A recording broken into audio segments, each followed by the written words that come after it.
North Korea says it fired the new long-range cruise missile according to state media. CNN, North Korea claims it successfully test-fired the new long-range cruise missiles over the weekend, according to country's state-run Korean Central News Agency.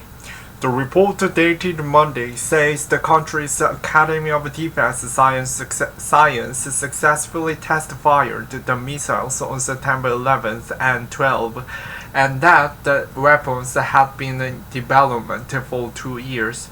The weapons demonstrate another effective deterrence means for more reliably guaranteeing the security of our states and strongly containing the military maneuvers of the hostile forces against the DPRK. The agency said that using the acronym for North Korea's official name, the Democratic People's Republic of Korea, the US and neighboring South Korea are looking into the launch, claims the officials in both countries told the CNN. Cruise missiles are often detected after the tested or conducted for their low flight altitudes. North Korea had conducted 2 cruise missile tests already this year, but we did not disclose them as we do not disclose all cruise missile tested we detect, so South Korea Defense Ministry officials also said. The North Korean launch announcement comes just as South Korea's top nuclear envoy heads to Japan to discuss North Korea with the US and Japanese officials on Monday and Tuesday. China's Foreign Minister Wang Yi is scheduled to visit South Korea this week as well. The US military's Indo-Pacific Command said it's aware of a report of cruise missile launches from North Korea and that the US is working with the allies and partners. This activity highlights the DPRK's continuing focus on developing its military program and the threat that poses to its neighbors and the international community, the Indo-Pacific Command said in a statement. This photograph from North Korea's state-run newspaper Rodong Sinmun shows what North Korean authorities say was a successful test launch of the cruise missile on either September 11th or 12th. Totally expected. Multiple UN Secretary Council's resolutions have expressed concern about North Korea's ballistic missile program. However, such resolutions have not focused on the development or testing of cruise missiles. Unlike ballistic missiles, cruise missiles are propelled by jet engines.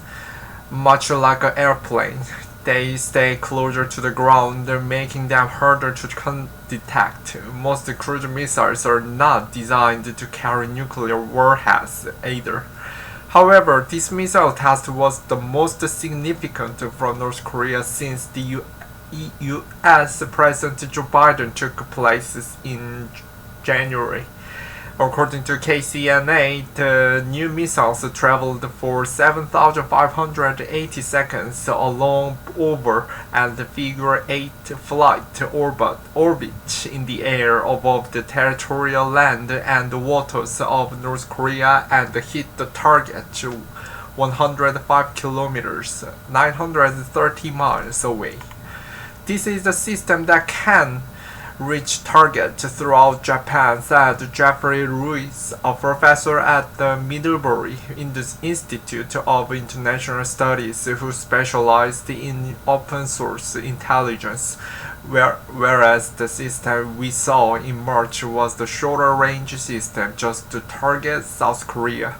Ruiz was referencing a series of North Korean missile tests earlier this year, where Pyongyang test-fired a missile that flew 450 kilometers.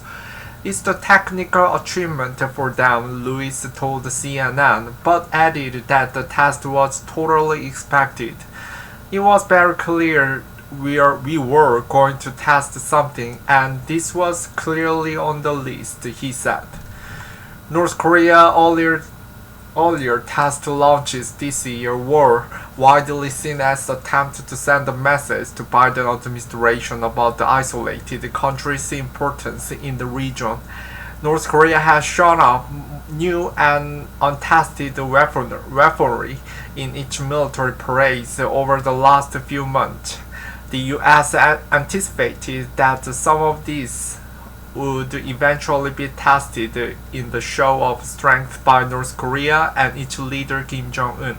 The North Korean leader's sister Kim Yo-jong had warned last month that the country would respond to joint military exercises between the US and South Korea, which would face more serious security threat for ignoring repeated warnings against the drills. Late last month, the US also approved the sale of $258 million of precision-guided munitions and related equipment to South Korea, and the South Korean media reported last week that the South Korean Navy tested fire a ballistic missile from a submarine for the first time. The country's defense ministry declined to confirm or deny those reports. CNN's Yoon Jong-seo in Seoul and Joshua Bellinger in Hong Kong contributed to this report.